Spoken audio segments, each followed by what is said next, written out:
আসসালামু আলাইকুম। আমরা তো সেততেরেন্তার বিষয়ে বেশ অনেকগুলো ভিডিও অলরেডি করে ফেলেছি। তো হয়তোবা আপনারাও এতদিনে সেততেরেন্তার ভিডিও দেখতে দেখতে বোর হয়ে গেছেন। তো তারপরও আমাদের কিছু ভাইদের কিছু কোয়েশ্চেন ছিল, আমরা সেগুলোর অ্যান্সার দেওয়ার চেষ্টা করব এই ভিডিওর মাধ্যমে। তো আমরা প্রথম কোয়েশ্চেনে আসি, সেটা হলো হাফিজুর রহমান ভাই। উনি বলেছেন, আমার স্বজনের মেয়াদ শেষ হওয়ার পরেও কি সেততেরেন্তা ফর্ম জমা দিতে পারবো কিনা? জি, অবশ্যই পারবেন। লাইক এখানে আপনার সৌজন্যর মেয়াদ থাকা না থাকা এটা কোনো ফ্যাক্ট না। আপনি গত বছর কাজ করেছেন কিনা, আপনার গত বছর কুদ আছে কিনা, এসব ব্যাপারগুলো এখানে মুখ্য বিষয়। তো আপনার যদি পেরমেসো রিসোর্সের জন্য মেয়াদ নাও থাকে, তারপর আপনি সেটাতেন্তা করতে পারবেন। অ্যান্ড এই সেম কাইন্ডের আরও কিছু কোয়েশ্চেন থাকে যে আজিলোর যেসব পেরমেসো আছে, অথবা রিকেস্তা আজিলোর যেসব পেরমেসো আছে, ওগুলো দিয়ে কি সেটাতেন্তা করা যাবে কিনা? যে অবশ্যই যাবে। তো লাইক আপনার পেরমেসোর ভ্যালিডিটি এখানে কোনো ইস্যু হবে না আশা করি। অ্যান্ড পরবর্তীতে সিয়াম সুমন ভাই উনি বলেছেন, আমার বেতনের একটা অংশ বুস্তা পাকা এবং একটা অংশ নেরোতে দেওয়া হয়, সেটা করলে কি কোনো সমস্যা হবে কিনা?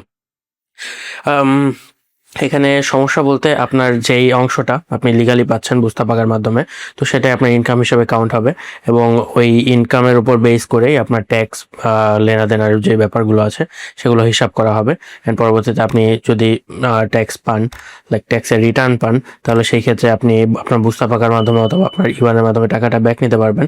আর যদি আপনি দেবিততে থাকেন, আপনার যদি সেটেলমেন্ট আপনার জন্য মাস্ট হয়, তখন আপনার সেটেলমেন্ট অবশ্যই করতে হবে। অ্যান্ড আপনার দেবিত থাকলে আপনার সেই টাকাটা সরকারকে পে করে দিতে হবে। আসিম ভক্তা ভাই উনি বলেছেন, আমার একাধিক কোম্পানিতে কাজ ছিল এবং সব জায়গার কুদ আছে, সেটা করলে কি একসাথে সব কুদ দিতে পারবো এবং রিফান্ড পাবো? জি, অবশ্যই পারবেন।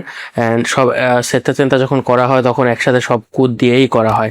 তো আপনি যে কোশ্চেনটা করেছেন যে সেটা করলে কি একসাথে সব কুদ দিতে পারবো কিনা, তো এটা আপনি না চাইলেও দিতেই হবে। তো এখানে লাইক আপনি সব কুদ মিলে আপনার ইনকামের হিসাব করবেন, আপনার ট্যাক্সের হিসাবটা করবেন। আশা করি আপনার উত্তরটা আপনি পেয়েছেন। অ্যান্ড শফিউল আলম বাপ্পি ভাই উনি বলেছেন, 2024 আমার 2টা কুদ ছিল, আমি বিষয়টা সম্পর্কে অবগত ছিলাম না, আমার কি জরিমানা আসতে পারে কিনা? যে আপনার যদি একের অধিক কুদ থেকে থাকতো অ্যান্ড আপনি সেটা না করে থাকতেন, তাহলে সেক্ষেত্রে আপনার যেহেতু ইনকামটা ডিক্লেয়ার করা অব্লিগো ছিল, এখনও আপনি করতে পারেন। আপনার মডেল ওনিকোর মাধ্যমে আপনি এখন আপনার ইনকামটা ডিক্লেয়ার করে ফেলতে পারেন। তার পরবর্তীতেও আপনার কিছুটা জরিমানা অবশ্যই আসবে, কিন্তু জরিমানার পরিমাণটা অবশ্যই কম হবে। না করার থেকে করলে, দেরি করে করলেও আপনার জরিমানার পরিমাণটা কম আসবে। সিয়াম চৌধুরী ভাই উনি কোয়েশ্চেন করেছিলেন, 2024 একটা রেস্টুরেন্টে 4 থেকে 6 মাস কাজ করেছি, পরে 1 মাসের কম সময় গ্লোবোতে কাজ করেছি। তার 4 থেকে 6 মাস 1100 থেকে 1200 এর বুস্তা পাকা ছিল। 2025 একটা রেস্টুরেন্টে 8 থেকে 9 মাস কাজ করেছি, মাত্র 2 দিন গ্লোবোতে কাজ করেছি। ফার্স্ট 8-9 মাস কাজ করেছি 500 থেকে 800 এর বুস্তা পাকা, বাকিগুলো নেরোতে পে করছে। 2025 ডিসেম্বরে মালিক অন্য সিটিতে ট্রান্সফার করে ওইখানে বুস্তা পাকা 1600 প্লাস, যা এখনো চলমান। আমি সেটা করলে কি টাকা পাবো? তো এখানে আপনি সেটা করলে টাকা পাবেন কি পাবেন না, এটা আপনার এই সিচুয়েশন দিয়ে আমরা বলতে পারবো না। অবশ্যই আপনার কুদগুলো লাগবে। আপনার 2025-এ যদি একের অধিক কুদ থেকে থাকে, সেই সব কুদগুলোর আমাদের প্রয়োজন হবে। অ্যান্ড আপনার যদি অন্যান্য স্পেসে থাকে, স্পেসে চাই দেদুশি বিলি যেগুলো আছে, মোদ্দা কথা হলো যে সেটা করার জন্য যেসব ডকুমেন্টের প্রয়োজন হয়, তো সব ডকুমেন্টগুলো যদি আপনি আমাদেরকে প্রোভাইড করতে পারেন, তখন আমরা ক্যালকুলেশন করে আপনাকে বলতে পারবো যে আপনি কি টাকা পাবেন নাকি আপনাকে টাকা ফেরত দিতে হবে সরকারকে।